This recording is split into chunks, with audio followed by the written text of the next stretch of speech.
News express at 6ಗೆ ಸ್ವಾಗತ. ನಾನು Shakuntala Bhushan. VIMS ರಹಸ್ಯ ನಿಗೂಢ, ಆರೋಗ್ಯ ಸಚಿವರ ಪರಿಶೀಲನೆ, ಅಧಿಕಾರಿಗಳ ಜೊತೆ ಸಭೆ, ಸಚಿವ ಸುಧಾಕರ್ ಹೇಳಿದ್ದೇನು, ಕಾಂಗ್ರೆಸ್ ಪಡೆಯಲ್ಲಿ ತಾರಕಕ್ಕೇರ್ತಾ ಬಣ ಬಡಿದಾಟ, ಪ್ರವಾಹದ ಹೊಡೆತ ಉತ್ತರ ಕರ್ನಾಟಕಕ್ಕೆ ಕಂಟಕ, ಸುಮಲತಾ ವರ್ಸಸ್ ದಳಪತಿಗಳು, ನಿಖಿಲ್ ಸಿಟ್ಟಾಗಿದ್ಯಾಕೆ, ವಿಮ್ಸ್ ರಹಸ್ಯ ನಿಗೂಢ, ಆರೋಗ್ಯ ಸಚಿವರ ಪರಿಶೀಲನೆ, ವಿಮ್ಸ್ ಅವ್ಯವಸ್ಥೆ ಬಗ್ಗೆ ಆಪ್ನಿಂದ ಕಂಪ್ಲೇಂಟ್, ಅಧಿಕಾರಿಗಳ ಜೊತೆ ಸಭೆ, ಸಚಿವ ಸುಧಾಕರ್ ಹೇಳಿರೋದಾದ್ರೂ ಏನು, ಇದೆಲ್ಲವನ್ನ ನೋಡೋಣ ವಿಮ್ಸ್ ವಾರ್ ನ್ಯೂಸ್ ಎಕ್ಸ್‌ಪ್ರೆಸ್‌ನಲ್ಲಿ.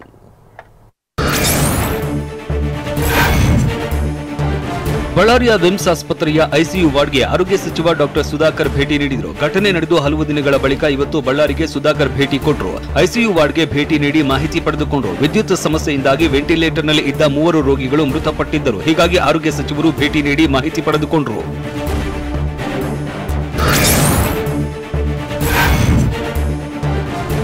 ವಿಮ್ಸ್ ಆಸ್ಪತ್ರೆಗೆ ಆರೋಗ್ಯ ಸಚಿವರು ಭೇಟಿ ನೀಡಿದ್ದ ವೇಳೆನೆ ರೋಗಿ ಸುಸ್ತಾಗಿ ಬಿದ್ದಿದ್ದ. ಚಿಕಿತ್ಸೆಗಾಗಿ 3 ದಿನದಿಂದ ಅನ್ನ ನೀರು ಇಲ್ಲದೆ ಚಿಕಿತ್ಸೆಗಾಗಿ ಕಾದಿದ್ದ ಎನ್ನಲಾಗ್ತಿದೆ. ವಿಮ್ಸ್ ಮುಂದಿನ ಫುಟ್ಪಾತ್ನಲ್ಲಿ ನಿತ್ರಾಣವಾಗಿ ಬಿದ್ದಿದ್ದರಿಂದ ಸಾರ್ವಜನಿಕರ ಗುಂಪುಗೂಡಿದ್ರು. ಇದರಿಂದ ಎಚ್ಚೆತ್ತ ವಿಮ್ಸ್ ಸಿಬ್ಬಂದಿ ಕೂಡಲೇ ಆಸ್ಪತ್ರೆಯೊಳಗೆ ಕರೆದೊಯ್ದು ಚಿಕಿತ್ಸೆ ಕೊಡೋದಕ್ಕೆ ಮುಂದಾದ ಘಟನೆ ನಡೆಯಿತು.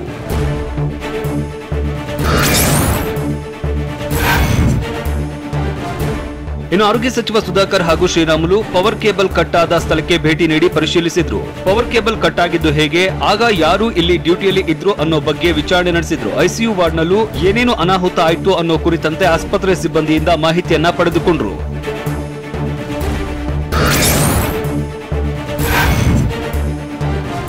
ವಿಮ್ಸ್ ಆಸ್ಪತ್ರೆಯಲ್ಲಿ ಅಧಿಕಾರಿಗಳ ನಿರ್ಲಕ್ಷ್ಯದ ಕುರಿತು ಆರೋಗ್ಯ ಸಚಿವರಿಗೆ ದೂರು ನೀಡಲಾಗಿದೆ. ಆಮ್ ಆದ್ಮಿ ಪಕ್ಷದ ಮುಖಂಡರು ಕಂಪ್ಲೇಂಟ್ ಮಾಡಿದ್ರು. ಆಸ್ಪತ್ರೆಯಲ್ಲಿನ ಅವ್ಯವಸ್ಥೆಯನ್ನ ಸರಿ ಮಾಡುವಂತೆ ಮನವಿ ಮಾಡಿದ್ರು. ಆಪ್ ಪಕ್ಷದ ಮನವಿಯನ್ನ ಸ್ವೀಕರಿಸಿದ ಸುಧಾಕರ್ ವ್ಯವಸ್ಥೆಯನ್ನ ಸರಿ ಮಾಡ್ತೇವೆ, ತನಿಖೆ ನಡೆಸಿ ತಪ್ಪಿತಸ್ಥರ ವಿರುದ್ಧ ಕ್ರಮ ಕೈಗೊಳ್ಳೋದಾಗಿ ಭರವಸೆ ಕೊಟ್ಟರು.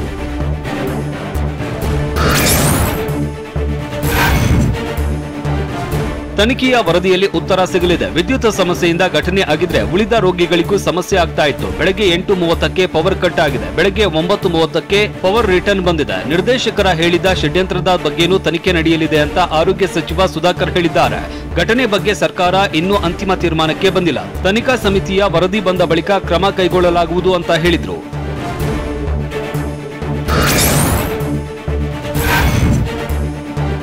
ನಾನು ವಿಮ್ಸ್ ನಿರ್ದೇಶಕರನ್ನ ನೇಮಕ ಮಾಡಿಲ್ಲ, ಅದಕ್ಕಾಗಿ ಒಂದು ಸಮಿತಿ ಇದೆ. ಆ ಸಮಿತಿಯೇ ನಿರ್ದೇಶಕರನ್ನ ಆಯ್ಕೆ ಮಾಡಿದ. ವಿಮ್ಸ್ ದುರಂತದ ಹಿಂದೆ ಯಾರೇ ಇದ್ರೂ ಕ್ರಮ ಕೈಗೊಳ್ಳಲಾಗುವುದು ಅಂತ ಆರೋಗ್ಯ ಸಚಿವ ಸುಧಾಕರ್ ಹೇಳಿದ್ರು. ಸಾವಾಗಿರೋದು 2 ಮಾತ್ರ, ಇನ್ನೊಬ್ಬರು ವೆಂಟಿಲೇಟರ್ ಮೇಲೆ ಇರಲಿಲ್ಲ ಅಂತ ಆಸ್ಪತ್ರೆ ಭೇಟಿ ಬಳಿಕ ಸಚಿವ ಸುಧಾಕರ್ ಹೇಳಿದ್ರು.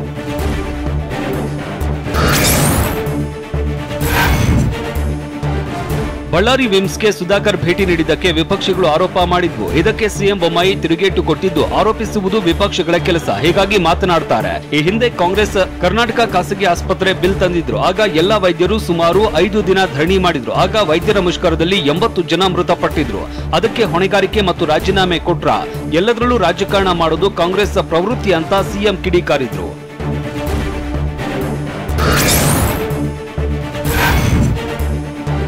ಬಳ್ಳಾರಿ ವಿಮ್ಸ್ ಆಸ್ಪತ್ರೆಯಲ್ಲಿನ ದುರಂತ ಬೇಸರ ತಂದಿದೆ ಅಂತ ಕೋಲಾರದಲ್ಲಿ ಮಾಜಿ ಸಿಎಂ ಎಚ್.ಡಿ. ಕುಮಾರಸ್ವಾಮಿ ಹೇಳಿದ್ದಾರೆ. ರೋಗಿಗಳ ಮರಣಕ್ಕೆ ಸರ್ಕಾರಕ್ಕೆ ನೇರ ಹೊಣೆಯಾಗಲಿದೆ. ಸರ್ಕಾರಕ್ಕೆ ನೈತಿಕತೆ ಇದ್ದಿದ್ರೆ ಆರೋಗ್ಯ ಸಚಿವ ಸುಧಾಕರ್ ರಾಜೀನಾಮೆ ಕೊಡಬೇಕಾಗಿತ್ತು ಅಂತ ಆರೋಗ್ಯ ಸಚಿವರ ರಾಜೀನಾಮೆಗೆ ಕುಮಾರಸ್ವಾಮಿ ಆಗ್ರಹಿಸಿದ್ರು.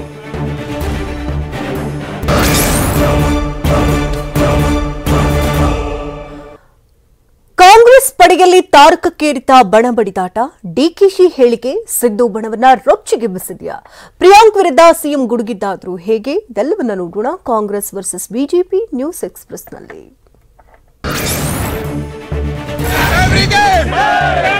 ಮತಾಂತರ ನಿಷೇಧ ಕಾಯ್ದೆ ವಿರುದ್ಧ ವಿಪಕ್ಷ ನಾಯಕ ಸಿದ್ದರಾಮಯ್ಯ ವಾಗ್ದಾಳಿ ನಡೆಸಿದ್ರು. ಮೈಸೂರಿನಲ್ಲಿ ಮಾತನಾಡಿದ ಅವರು, ಅಲ್ಪಸಂಖ್ಯಾತರಿಗೆ ನೋವು ಕೊಡಲು ಕಾಯ್ದೆ ತಂದಿದ್ದಾರೆ. ಧರ್ಮ ಅನುಸರಿಸಲು ಪ್ರತಿಯೊಬ್ಬರಿಗೂ ಸ್ವಾತಂತ್ರ್ಯವಿದೆ. ನಮ್ಗೆಲ್ಲ ನಮ್ಮ ಧರ್ಮ ಆಚರಿಸಲು ಅವಕಾಶವಿದೆ. ಎಲ್ಲರನ್ನೂ ಮನುಷ್ಯರಾಗಿ ನೋಡಬೇಕು ಅಂತ ಮಾಜಿ ಸಿಎಂ ಸಿದ್ದರಾಮಯ್ಯ ಹೇಳಿದ್ರು. ಎಲ್ಲ ಸಮಾಜ ಧರ್ಮಗಳನ್ನು ಕೂಡ ಸಮಾನ.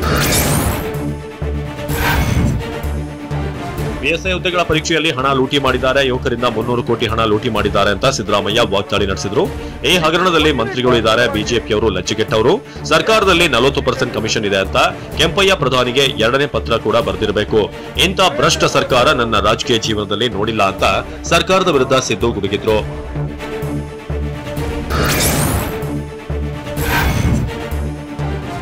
ಭಾರತ್ ಜೋಡೋ ಯಾತ್ರೆಗೆ ಕಾಂಗ್ರೆಸ್ ರಂಗತಾಲೀಮು ನಡೆಸಿದೆ. ರಾಹುಲ್ ಗಾಂಧಿ ಪಾದಯಾತ್ರೆಯನ್ನ ಸ್ವಾಗತಿಸಲು ಸಜ್ಜಾಗಿದ್ದು, ಇಂದು ಮೈಸೂರಿನಲ್ಲಿ ಭಾರತ್ ಜೋಡೋ ರ್ಯಾಲಿ ಕುರಿತಂತೆ ಸಭೆ ನಡೆಸಲಾಯಿತು.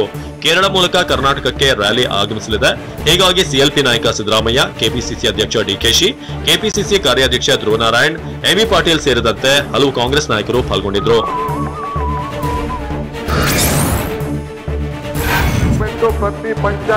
ಕೆಲಸ ಮಾಡದೇ ಇದ್ರೆ ಟಿಕೆಟ್ ಇಲ್ಲ ಅನ್ನೋ ಡಿಕೆಶಿ ಹೇಳಿಕೆಗೆ ದಿನೇಶ್ ಗುಂಡೂರಾವ್ ಆಕ್ರೋಶ ವ್ಯಕ್ತಪಡಿಸಿದ್ದಾರೆ. ಕಾಂಗ್ರೆಸ್ನಲ್ಲಿ ಯಾರೋ ಒಬ್ಬರು ಟಿಕೆಟ್ ಬಗ್ಗೆ ತೀರ್ಮಾನಿಸಲ್ಲ, ಎಲ್ಲರ ಅಭಿಪ್ರಾಯ ಪಡೆದು ವರಿಷ್ಠರು ಟಿಕೆಟ್ ಘೋಷಿಸುತ್ತಾರೆ. ಯಾರೋ ಒಬ್ಬರು ನನ್ನಿಂದ ಟಿಕೆಟ್ ಘೋಷಣೆ ಅಂದ್ರೆ ಸಾಧ್ಯವಿಲ್ಲ, ಒಬ್ಬರ ಕೈಯಲ್ಲಿ ಇದೆಲ್ಲವೂ ಇಲ್ಲ ಅಂತ ಡಿಕೆಶಿ ಹೇಳಿಕೆಗೆ ಬೆಂಗಳೂರಿನಲ್ಲಿ ದಿನೇಶ್ ಗುಂಡೂರಾವ್ ತಿರುಗೇಟು ಕೊಟ್ಟಿದ್ದಾರೆ. ಇದು ಯಾರೋ ಒಬ್ಬರ ಕೈಯಲ್ಲಿ ಇರುವಂತದ್ದಲ್ಲ. ಕರ್ನಾಟಕ ರಾಜ್ಯದ ಆರ್ಥಿಕ ಸ್ಥಿತಿ ಕುಸಿದಿದೆ, ನಾವು ಈಗಾಗಲೇ ಸಾಲ ಮಾಡಿ ತುಪ್ಪ ತಿನ್ನುತ್ತಿದ್ದೇವೆ ಅಂತ ಕಾಂಗ್ರೆಸ್ ನಾಯಕ ಪ್ರಿಯಾಂಕ್ ಖರ್ಗೆ ಆಕ್ರೋಶ ವ್ಯಕ್ತಪಡಿಸಿದ್ದಾರೆ. ಸಿಎಂ 5,000 ಕೋಟಿ ಕೊಡ್ತೇನೆ ಅಂತ ಹೇಳಿದ ತಡ ಬಿಜೆಪಿ ಶಾಸಕರ ಜೊಲ್ಲು ಸುರಿಯೋಕೆ ಆರಂಭವಾಗಿದೆ. 40% ಕಮಿಷನ್ ಹೊಡೆಯಬಹುದು ಅಂತ ನಿರ್ಧಾರ ಮಾಡಿದ್ದಾರೆ. ಯಾರೋ ಕೊಟ್ಟ ಉದ್ರಿ ಭಾಷಣ ಮಾಡಿ ಸಿಎಂ ಹೋಗಿದ್ದಾರೆ. ನಿನ್ನೆ ಕಲ್ಯಾಣ ಕರ್ನಾಟಕ ಉತ್ಸವದಲ್ಲಿ ಭಾಷಣ ಮಾಡಿದ್ದಾರೆ ಅಂತ ಪ್ರಿಯಾಂಕ್ ಖರ್ಗೆ ವಾಗ್ದಾಳಿ ನಡೆಸಿದ್ರು. ಕೂಡ ಬಿಜೆಪಿಯವರು ಇರಬಹುದು. 40% ಕಮಿಷನ್ ಬಗ್ಗೆ ಪ್ರಿಯಾಂಕ್ ಖರ್ಗೆ ಹೇಳಿಕೆ ನೀಡಿರುವಂತಹ ವಿಚಾರಕ್ಕೆ ಸಂಬಂಧಪಟ್ಟಂತೆ ಸಿಎಂ ಬೊಮ್ಮಾಯಿ ತಿರುಗೇಟು ಕೊಟ್ಟಿದ್ದಾರೆ. ಮಹಾನ್ ನಾಯಕರು ಪ್ರಿಯಾಂಕ್ ಖರ್ಗೆ ಕಮೆಂಟ್ ಮಾಡಿದ್ದಾರೆ. ನಾವು ಕಲ್ಯಾಣ ಕರ್ನಾಟಕ ಭಾಗಕ್ಕೆ 5,000 ಕೋಟಿ ಘೋಷಣೆ ಮಾಡಿದ್ದು, ಅದನ್ನು ನಾವು ಖರ್ಚು ಮಾಡುತ್ತೇವೆ. ಆದ್ರೆ ಅವರಿಗೆ ಕಲ್ಯಾಣ ಕರ್ನಾಟಕ ಭಾಗದ ಅಭಿವೃದ್ಧಿ ಬೇಡವಾಗಿದೆ ಅಂತ ಸಿಎಂ ಬಸವರಾಜ ಬೊಮ್ಮಾಯಿ ತಿರುಗೇಟು ಕೊಟ್ಟಿದ್ದಾರೆ. ಇಶ್ಯೂ ಮೇಲೆ ಮಾತಾಡೋದು ಇವ್ರಿಗೆ ಆಗೋದಿಲ್ಲ. 5,000 ಕೋಟಿ ಅಂತ ಬಿಜೆಪಿಯ ಶಾಸಕರು ಜೊಲ್ಲು ಸುರಿಸುತ್ತಿದ್ದಾರೆ ಅಂತ ಪ್ರಿಯಾಂಕ್ ಖರ್ಗೆ ಹೇಳಿಕೆಯನ್ನ ಮಾಜಿ ಸಚಿವ ಬಸವರಾಜ ರೆಡ್ಡಿ ಸಮರ್ಥಿಸಿಕೊಂಡಿದ್ದಾರೆ. ರಾಯಚೂರಿನಲ್ಲಿ ಮಾತನಾಡಿದ ಅವರು, ಪ್ರಿಯಾಂಕ್ ಖರ್ಗೆ ರಾಜಕೀಯವಾಗಿ ಹೇಳಿರಬಹುದು, ಅದು ಪೊಲಿಟಿಕಲ್ ಸ್ಟೇಟ್ಮೆಂಟ್, ಅವರ ಮಾತಿನಲ್ಲಿ ಸತ್ಯ ಇದೆಯಲ್ಲ. 40% ಕಮಿಷನ್ ಅಂತ ನಾವು ಹೇಳಿದ್ದ, ಸದ್ಯ ಹೆವಿ ಕರಪ್ಷನ್ ಇದ್ದು ಇದು ಬಿಜೆಪಿ ಶಾಸಕರಿಗೆ ಅನುಕೂಲವಾಗಲಿದೆ ಅಂತ ಹೇಳಿರಬಹುದು ಅಂತ ಹೇಳಿದ್ರು. Political statement. ಆಮೇಲೆ ಕಾಂಗ್ರೆಸ್ ಏನೇ ತಿಪ್ಪರ್ಲಾಗ ಹಾಕಿದ್ರು ಕೂಡ ಅಧಿಕಾರಕ್ಕೆ ಬರೋದಿಲ್ಲ ಅಂತ ಹುಬ್ಬಳ್ಳಿಯಲ್ಲಿ ಕಾಂಗ್ರೆಸ್ ವಿರುದ್ಧ ಮಾಜಿ ಸಿಎಂ ಯಡಿಯೂರಪ್ಪ ವಾಗ್ದಾಳಿ ನಡೆಸಿದ್ರು. ಭಾರತ್ ಜೋಡೋ ಅಲ್ಲ, ಏನೇ ತಿಪ್ಪರ್ಲಾಗ ಹಾಕಿದ್ರು ಕೂಡ ಕಾಂಗ್ರೆಸ್ ಅಧಿಕಾರಕ್ಕೆ ಬರಲು ಸಾಧ್ಯವಿಲ್ಲ. ನಾನು ಸೆಪ್ಟೆಂಬರ್ 22ರಂದು ರಾಜ್ಯ ಪ್ರವಾಸ ಮಾಡ್ತೇನೆ ಅಂತ ಮಾಜಿ ಸಿಎಂ ಬಿಎಸ್ವೈ ಹೇಳಿದ್ರು.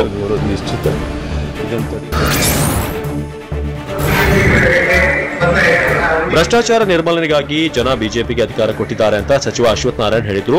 ಕೋಲಾರದಲ್ಲಿ ಮಾತನಾಡಿದವರು, ತಪ್ಪು ಮಾಡಿದವರು ಸಿಕ್ಕಿ ಹಾಕಿಕೊಳ್ತಾರೆ, ತಪ್ಪು ಮಾಡದವರು ಎಲ್ಲ ಸಂಕಷ್ಟಗಳಿಂದ ಹೊರಬರ್ತಾರೆ. ಪ್ರಜಾಪ್ರಭುತ್ವ ವ್ಯವಸ್ಥೆಯಲ್ಲಿ ಜನರೇ ಅವಕಾಶ ಕೊಡ್ತಾರೆ, ಹಾಗೆ ಕಾನೂನು ಪರಿಪಾಲನೆ ಮಾಡೋದು ಮುಖ್ಯ ಅಂತ ಡಿಕೆಶಿ ಮುಂದಿನ ಸಿಎಂ ಎಂದು ಕನಸು ಕಾಣುವವರಿಗೆ ಅಶ್ವಥ್ ನಾರಾಯಣ್ ಟಾಂಗ್ ಕೊಟ್ಟಿದ್ದಾರೆ. ಅವಕಾಶಗಳು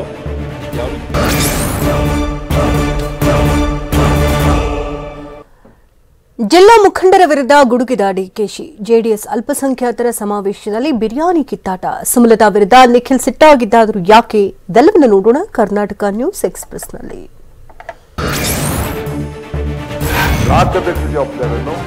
ಮೈಸೂರಿನ ಜಿಲ್ಲಾ ಮುಖಂಡರಿಗೆ ಕೆಪಿಸಿಸಿ ಅಧ್ಯಕ್ಷ ಡಿಕೆ ಶಿವಕುಮಾರ್ ಟಾರ್ಗೆಟ್ ಕೊಟ್ಟಿದ್ದಾರೆ.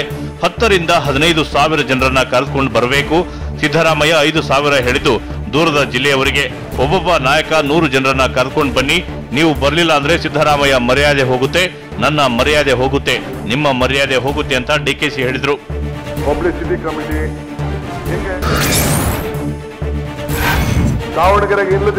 ಯಾರಿಗೂ ನಾನು ನಿದ್ದೆ ಮಾಡೋದಕ್ಕೆ ಬಿಡೋದಿಲ್ಲ. ದಾವಣಗೆರೆಗೆ ಹಿಂದಿನ ದಿನ ರಾತ್ರಿ ಹೊರಟಿದ್ವಿ ಅಲ್ವಾ, ಹಾಗೆ ಇಲ್ಲಿಗೂ ಬನ್ನಿ ಅಂತ ಕಾಂಗ್ರೆಸ್ ಜಿಲ್ಲಾಧ್ಯಕ್ಷರಿಗೆ ಡಿಕೆಶಿ ಕ್ಲಾಸ್ ತೆಗೆದುಕೊಂಡ್ರು. ಮುಖ ತೋರಿಸಿ ಉಪಹಾರ ತಿಂದುಕೊಂಡು ಹೋಗೋದಲ್ಲ, ಕೊನೆಯವರೆಗೂ ಎಲ್ಲರೂ ಇರಬೇಕು ಅಂತ ಷರತ್ತು ಹಾಕಿದ್ರು. ಯಾರು ಬಂದ್ರೂ ಬರ್ಲಿಲ್ಲ, ಎಲ್ಲವನ್ನ ಲೆಕ್ಕ ಹಾಕಿಸ್ತೀನಿ, ಎಲ್ಲದಕ್ಕೂ ಒಂದೊಂದು ಕಮಿಟಿ ಮಾಡಿದ್ದೇವೆ ಅಂತ ಭಾರತ್ ಜೋಡೋ ಪೂರ್ವಭಾವಿ ಸಭೆಯಲ್ಲಿ ಡಿಕೆಶಿ ಖಡಕ್ ಆಗಿ ಹೇಳಿದ್ರು. ಕೊನೆ ಗಂಟ ಇರಬೇಕು.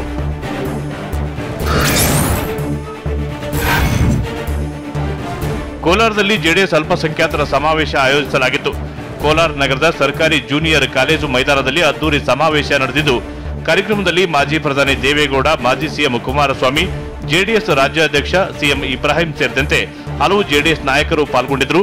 ಸುಮಾರು 10 ರಿಂದ 15 ಸಾವಿರ ಮಂದಿ ಅಲ್ಪಸಂಖ್ಯಾತರು ಪಾಲ್ಗೊಂಡಿದ್ದರು.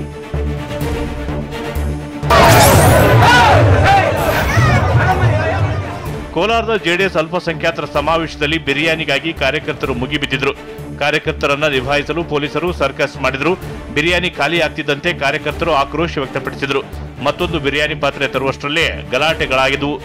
ಸುಮಾರು 2500 ಕೆಜಿ ಚಿಕನ್ ಬಿರಿಯಾನಿ ತಯಾರಿಸಲಾಗಿತ್ತು.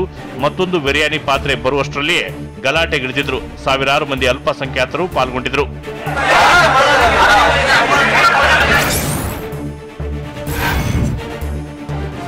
ಸಂಸದೆ ಸುಮಲತಾ ವಿರುದ್ಧ ಜೆಡಿಎಸ್ ಶಾಸಕರು ಕಮಿಷನ್ ಪಡೆದ ಆರೋಪ ಮಾಡಿದ್ದಾರೆ. ಬೆಂಗಳೂರು ಮೈಸೂರು ರಾಷ್ಟ್ರೀಯ ಹೆದ್ದಾರಿ ಕಾಮಗಾರಿಗೆ ಕಮಿಷನ್ ಪಡೆದಿದ್ದಾರೆ ಅಂತ ಆರೋಪಿಸಿದ್ರು. ಹೀಗಾಗಿ ಜೆಡಿಎಸ್ ಶಾಸಕರು ದಾಖಲೆ ತಂದು ಮೇಲುಕೋಟೆ ಚೆಲುವನಾರಾಯಣ ಸ್ವಾಮಿ ಮುಂದೆ ಆಣಿ ಮಾಡಲಿ ಅಂತ ಸವಾಲು ಹಾಕಿದ್ರು. ಈ ಬಗ್ಗೆ ಪ್ರತಿಕ್ರಿಯಿಸಿದ ನಿಖಿಲ್, ನಾನು ಈ ಬಗ್ಗೆ ಮಾತನಾಡಲ್ಲ, ಪಕ್ಷ ಸಂಘಟನೆ ಬಗ್ಗೆ ಮಾತ್ರ ಚಿಂತನೆ ಮಾಡ್ತೇವೆ ಅಂತ ಹೇಳಿದ್ರು. ನಾವು ರಾಜಕೀಯವಾಗಿ ಅದನ್ನ ಎದುರಿಸ್ತೇವೆ. ಮಂಡ್ಯದಲ್ಲಿ ನಡೆದ ದಿಶಾ ಸಭೆಗೆ ಜೆಡಿಎಸ್ ಶಾಸಕರು ಗೈರಾಗಿದ್ದಕ್ಕೆ ಸಂಸದೆ ಸುಮಲತಾ ವಾಗ್ದಾಳಿ ನಡೆಸಿದರು. ಈ ವಿಚಾರವಾಗಿ ಸಂಸದೆ ಸುಮಲತಾ ವಿರುದ್ಧ ನಿಖಿಲ್ ಕುಮಾರಸ್ವಾಮಿ ಕಿಡಿಕಾರಿದ್ರು. ಸಂಸದರು ನಮ್ಮ ಶಾಸಕರ ವಿರುದ್ಧ ಕಿಡಿ ಹಚ್ಚುವ ಕೆಲಸ ಮಾಡ್ತಿದ್ದಾರೆ, ನಮ್ಮ ಶಾಸಕರ ಮೇಲೆ ಕೆಸರೆರಚುವ ಕೆಲಸ ಮಾಡಬೇಡಿ, ಕೆಲಸದ ಮೂಲಕ ಜನರ ಮನಸ್ಸನ್ನ ಗೆಲ್ಲುವ ಪ್ರಯತ್ನ ಮಾಡಿ, ಹೆಣ್ಣು ಮಕ್ಕಳ ಮೇಲೆ ನಮಗೆ ಗೌರವ ಇದೆ ಅಂತ ಅಡ್ವಾಂಟೇಜ್ ತೆಗೆದುಕೊಳ್ಬೇಡಿ ಅಂತ ನಿಖಿಲ್ ಕುಮಾರಸ್ವಾಮಿ ಹೇಳಿದರು. ನಮ್ಮ ಶಾಸಕರ ವಿರುದ್ಧವಾಗಿ ನಾನು ಸಂಸದರ ಬಗ್ಗೆ ಚರ್ಚೆ ಮಾಡೋದಕ್ಕೆ ಹೋಗೋದಿಲ್ಲ, ಅವರಿಗೆ ಉತ್ತರ ಕೊಡುವ ದಿನಗಳು ಬಹಳ ದೂರ ಇಲ್ಲ ಎಂದ ನಿಖಿಲ್, ಅದನ್ನ ನಾವು ರಾಜಕೀಯವಾಗಿ ಎದುರಿಸುತ್ತೇವೆ ಎಂದರು. ನಾನು ಇಲ್ಲಿಯವರೆಗೂ ಅವರ ಬಗ್ಗೆ ಲಘುವಾಗಿ ಮಾತನಾಡಿಲ್ಲ, ಅವರು ಅರಿತುಕೊಳ್ಳುವ ಒಂದು ದಿನ ಬಹಳ ದೂರ ಇಲ್ಲ, ಅವರಿಗೆ ಜನರೇ ತೋರಿಸ್ತಾರೆ ಅಂತ ಮಂಡ್ಯದಲ್ಲಿ ಸುಮಲತಾ ವಿರುದ್ಧ ನಿಖಿಲ್ ಕಿಡಿಕಾರಿದರು. ನೀವು ಸಂಸದರಾಗಿ ನಿಮಗೆ 5 ವರ್ಷಗಳ ಕಾಲ ವಿಧಾನಸಭೆ ಎಲೆಕ್ಷನ್ಗೆ ದಳಪತಿಗಳು ಭರ್ಜರಿ ತಯಾರಿ ನಡೆಸಿದ್ದಾರೆ. ಜನರ ಮತ ಗೆಲ್ಲೋದಕ್ಕೆ ಎಚ್ಡಿಕೆ ಮಾಸ್ಟರ್ ಪ್ಲಾನ್ ಮಾಡಿದ್ದಾರೆ. ಪ್ರಾದೇಶಿಕ ಶಕ್ತಿ ಒಗ್ಗೂಡಿಸಲು ಎಚ್ಡಿಕೆ ರಣತಂತ್ರ ರೂಪಿಸಿದ್ದು, ರಾಷ್ಟ್ರ ಪ್ರೇಮದ ಜೊತೆಗೆ ರಾಜ್ಯ ಪ್ರೀತಿಯ ಸಂದೇಶವನ್ನ ಸಾರೋದಕ್ಕೆ ಚಿಂತಿಸಿದ್ದಾರೆ. ಹರ್ ಘರ್ ತಿರಂಗ ಮಾದರಿಯಲ್ಲಿ ಜೆಡಿಎಸ್ ಅಭಿಯಾನ ನಡೆಸುವುದಕ್ಕೆ ನಿರ್ಧರಿಸಿದೆ. ನವೆಂಬರ್ 1ರಂದು ಕನ್ನಡ ರಾಜ್ಯೋತ್ಸವದಂದು ಮನೆ ಮನೆಗೂ ಕನ್ನಡ ಬಾವುಟ ಅಭಿಯಾನ ನಡೆಸಲು ಚಾಲನೆ ಕೊಡಲಿದ್ದಾರೆ. ಈಗಾಗಲೇ ಜೆಡಿಎಸ್ ಕಾರ್ಯಕರ್ತರಿಗೂ ಸೂಚನೆ ಕೊಟ್ಟಿದ್ದಾರೆ.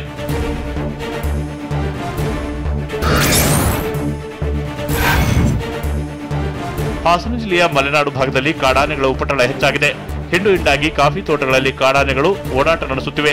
ಸಕಲೇಶ್ಪುರದ ಹಳೆಕೆರೆ ಗ್ರಾಮದ ಸಮೀಪದಲ್ಲೇ ಕಾಡಾನೆಗಳು ದಾಂಗುಡಿ ಇಡುತ್ತಿವೆ. ಗುಂಪಾಗಿ 40ಕ್ಕೂ ಹೆಚ್ಚು ಆನೆಗಳು ಓಡಾಡುತ್ತಿರುವ ದೃಶ್ಯ ಕಂಡು ಬಂದಿದೆ. ಪದೇ ಆನೆಗಳು ಜಮೀನುಗಳಿಗೆ ನುಗ್ಗಿ ಬೆಳೆಗಳನ್ನು ನಾಶ ಮಾಡುತ್ತಿರುವುದಕ್ಕೆ ಗ್ರಾಮಸ್ಥರು ಆತಂಕಗೊಂಡಿದ್ದಾರೆ.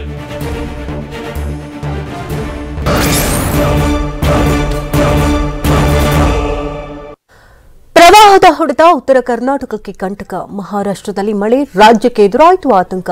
ವಿಜಯಪುರ ಬಾಗಲಕೋಟೆ ವ್ಯಾಪ್ತಿಯಲ್ಲಿ ಅನ್ನದಾತರು ಕಂಗಾಲು. ಇದೆಲ್ಲವನ್ನು ನೋಡೋಣ ಪ್ರವಾಹ ಕಂಟಕ ನ್ಯೂಸ್ ಎಕ್ಸ್‌ಪ್ರೆಸ್‌ನಲ್ಲಿ. ಉತ್ತರ ಕರ್ನಾಟಕ ಭಾಗದಲ್ಲಿ ಮಹಾರಾಷ್ಟ್ರದ ಮಳೆಯಿಂದಾಗಿ ಜನರು ಕಂಗಾಲಾಗಿದ್ದಾರೆ. ಉತ್ತರ ಕರ್ನಾಟಕದ ಮೇಲೆ ಮಹಾರಾಷ್ಟ್ರದ ಮಳೆಗೆ ಎಫೆಕ್ಟ್ ಆಗ್ತಿದೆ. ರಾಜ್ಯದಲ್ಲಿ ಮಳೆ ಕಡಿಮೆಯಾಗಿದೆ, ಆದರೂ ನೆರೆ ರಾಜ್ಯದಲ್ಲಿನ ಮಳೆಯಿಂದಾಗಿ ಕಂಟಕ ತಪ್ಪಿಲ್ಲ. ಜಲಾಶಯಗಳಿಂದ ಕ್ಯೂಸೆಕ್ ಗಟ್ಟಲೆ ನೀರನ್ನ ಹರಿಬಿಡಲಾಗ್ತಿದೆ. ಹೀಗಾಗಿ ರಾಜ್ಯದಲ್ಲಿನ ಉತ್ತರ ಕರ್ನಾಟಕ ಭಾಗದ ನದಿಗಳು ಉಕ್ಕಿ ಹರಿಯುತ್ತಿವೆ. ಹೀಗಾಗಿ ಮತ್ತೆ ಪ್ರವಾಹದ ಆತಂಕ ಎದುರಾಗಿದೆ. ಮತ್ತಷ್ಟು ನೀರು ಬಿಡುಗಡೆಯಾದ್ರೆ ಅನಾಹುತ ತಪ್ಪಿದ್ದಲ್ಲ.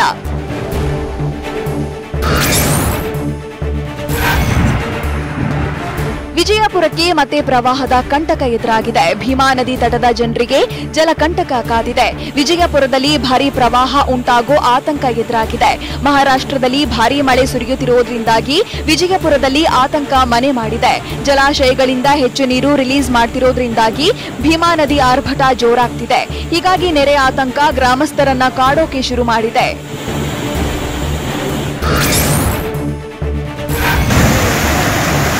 ವಿಜಯಪುರ ಜಿಲ್ಲೆಯ ಭೀಮಾ ನದಿ ತೀರದಲ್ಲೂ ಪ್ರವಾಹದ ಆತಂಕ ಎದುರಾಗಿದೆ. ಮಹಾರಾಷ್ಟ್ರದ ಉಜನಿ ವೀರ್ ಜಲಾಶಯದಿಂದ ಭೀಮಾ ನದಿಗೆ ನೀರು ಹರಿಬಿಡಲಾಗಿದೆ. ಹೀಗಾಗಿ ಚಡಚಣ, ಇಂಡಿ, ಆಲಮೇಲ ತಾಲೂಕುಗಳಲ್ಲಿ ನೆರೆ ಆತಂಕ ಮನೆ ಮಾಡಿದೆ. ನದಿ ಪ್ರವಾಹದಿಂದಾಗಿ 7 ಬ್ಯಾರೇಜ್ ಕಮ್ ಬ್ರಿಡ್ಜ್ಗಳು ಮುಳುಗಡೆಯಾಗಿವೆ. ಗೋವಿಂದಪುರ, ಭಂಡಾರಕವಟೆ, ಉಮರಾಣಿ, ಲವಂಗಿ, ಔಜ್, ಶಿರನಾಳ, ಹಿಂಗಣಿ, ಆಳಗಿ, ಖಾನಾಪುರ, ಪಡನೂರು ಸೇತುವೆಗಳು ಮುಳುಗಡೆಯಾಗಿವೆ. ಹೀಗಾಗಿ ಗ್ರಾಮಸ್ಥರಲ್ಲಿ ಆತಂಕ ಹೆಚ್ಚಾಗಿದೆ.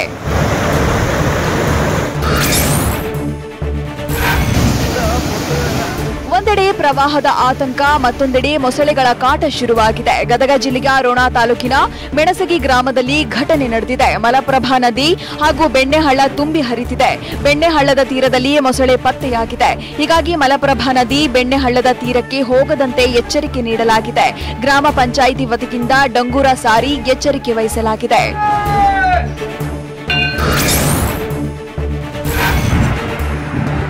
ಕಲಬುರಗಿ ಕಲಬುರಗಿ ಜಿಲ್ಲೆಯ ಅಫಜಲಪುರ, ಜೇವರ್ಗಿ, ಚಿತ್ತಾಪುರ ತಾಲೂಕಿನಲ್ಲಿ ಪ್ರವಾಹ ಎದುರಾಗೋ ಆತಂಕ ಶುರುವಾಗಿದೆ. ಯಾಕಂದ್ರೆ ಉಜನಿ ಡ್ಯಾಂನಿಂದ ಭೀಮಾ ನದಿಗೆ ಅಪಾರ ನೀರನ್ನ ಬಿಡುಗಡೆ ಮಾಡಲಾಗಿದೆ. ಡ್ಯಾಂನಿಂದ 1 ಲಕ್ಷ ಕ್ಯೂಸೆಕ್ ನೀರನ್ನ ಬಿಡುಗಡೆ ಮಾಡಿರೋದ್ರಿಂದ ನೆರೆ ಆತಂಕ ಎದುರಾಗಿದೆ. ಹೀಗಾಗಿ ನದಿ ಬಳಿ ಹೋಗದಂತೆ ಜನರಿಗೆ ಜಿಲ್ಲಾಡಳಿತದಿಂದ ಸೂಚನೆ ನೀಡಲಾಗಿದೆ.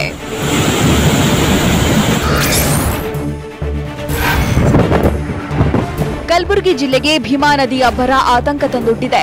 ಭೀಮಾ ನದಿಯ ಕಡುಕೋಪದಿಂದ ಪ್ರವಾಹ ಹೆಚ್ಚಾಗಿದ್ದು ಜನರು ಕಂಗಾಲಾಗಿದ್ದಾರೆ. ಉಜನಿ ಜಲಾಶಯದಿಂದ ನೀರು ಬಿಡುಗಡೆ ಹಿನ್ನೆಲೆಯಲ್ಲಿ ನೆರೆ ಆತಂಕ ಶುರುವಾಗಿದೆ. ಅಫಜಲಪುರದ ಮಣ್ಣೂರು ಯಲ್ಲಮ್ಮ ದೇಗುಲ ಮುಳುಗಡೆಯಾಗಿದೆ. ಯಲ್ಲಮ್ಮ ದೇವಸ್ಥಾನಕ್ಕೆ ಸಂಪರ್ಕ ಕಲ್ಪಿಸುವ ಸೇತುವೆ ಜಲಾವೃತವಾಗಿದೆ. ಹೀಗಾಗಿ ಮಣ್ಣೂರಿನಿಂದ ವಿಜಯಪುರದ ಕೆಲ ಗ್ರಾಮಗಳಿಗೆ ಸಂಪರ್ಕ ಕಡಿತಗೊಂಡಿದೆ.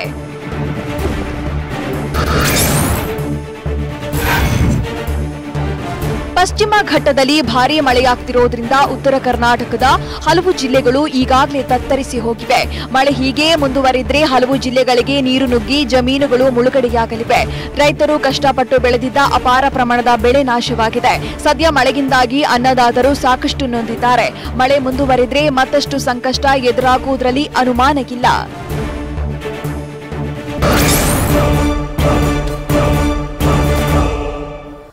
ಗಣೇಶ ವಿಸರ್ಜನೆ ವೇಳೆ ಪುಂಡಾಟ, 6 ಜನರು ಅರೆಸ್ಟ್. ಬೆಂಗಳೂರಿನಲ್ಲಿ 2 ನೀರುಪಾಲು ಆಗಿರುವುದಾದ್ರೂ ಏನ್ ಗೊತ್ತಾ? ಧಾರವಾಡದಲ್ಲಿ ಮಕ್ಕಳ ಕಳ್ಳರೆಂದು ತಿಳಿದು ವ್ಯಕ್ತಿಗೆ ಕೂಸ. ಇದೆಲ್ಲವನ್ನು ನೋಡೋಣ ಸಮಗ್ರ ನ್ಯೂಸ್ ಎಕ್ಸ್‌ಪ್ರೆಸ್‌ನಲ್ಲಿ.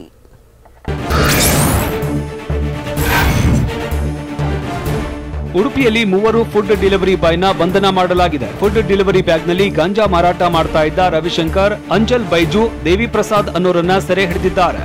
ಉಡುಪಿ ಸೆನ್ ಅಪರಾಧ ಠಾಣಾ ಪೊಲೀಸರು ಕಾರ್ಯಾಚರಣೆ ನಡೆಸಿ ಇಂದ್ರಾಳಿಯಿಂದ ಮಂಚಿಗೆ ಹೋಗುವ ರಸ್ತೆಯಲ್ಲಿ ಅರೆಸ್ಟ್ ಮಾಡಿದ್ದಾರೆ. ಕೇರಳದ ಪಾಲಕ್ಕಾಡ್ನಿಂದ ರೈಲಿನಲ್ಲಿ ಗಾಂಜಾ ಸರಬರಾಜು ಮಾಡ್ತಾ ಇದ್ರು. 1.5 ಕೆಜಿ ಗಾಂಜಾ, 2 bike, food delivery bag, 4 mobile, 30,000 ನಗದು ಜಪ್ತಿ ಮಾಡಲಾಗಿದೆ.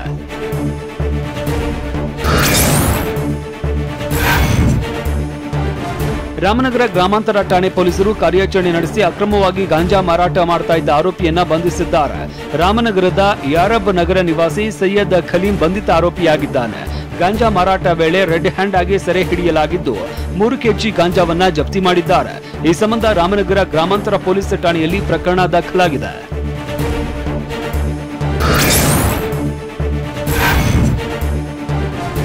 ಪಿಎಸ್ಐ ಹುದ್ದೆಗಳಿಗೆ ನೇಮಕಾತಿ ಪರೀಕ್ಷೆಯಲ್ಲಿ ಹಗರಣ ನಡೆದ ಪ್ರಕರಣಕ್ಕೆ ಸಂಬಂಧಪಟ್ಟಂತೆ ಬೆಂಗಳೂರಿನಲ್ಲಿ ಡಿಜಿ ಮತ್ತು ಐಜಿಪಿ ಪ್ರವೀಣ್ ಸೂದ್ ಪ್ರತಿಕ್ರಿಯಿಸಿದ್ದಾರೆ. ಅಕ್ಟೋಬರ್ನಲ್ಲಿ ಎಲ್ಲಾ ಪ್ರಕರಣಗಳ ಚಾರ್ಜ್ ಶೀಟ್ ಆಗುತ್ತೆ. ಆನಂತರ ಮರುಪರೀಕ್ಷೆ ದಿನಾಂಕ ಅನೌನ್ಸ್ ಮಾಡ್ತೇವೆ. ಪ್ರಕರಣದಲ್ಲಿ 90 ದಿನಗಳ ಒಳಗೆ ಚಾರ್ಜ್ ಶೀಟ್ ಆಗಬೇಕು. ಆನಂತರ ಮರುಪರೀಕ್ಷೆ ದಿನಾಂಕ ಘೋಷಣೆ ಮಾಡ್ತೇವೆ ಅಂತ ಡಿಜಿ ಐಜಿಪಿ ಪ್ರವೀಣ್ ಸೂದ್ ಹೇಳಿದ್ದಾರೆ.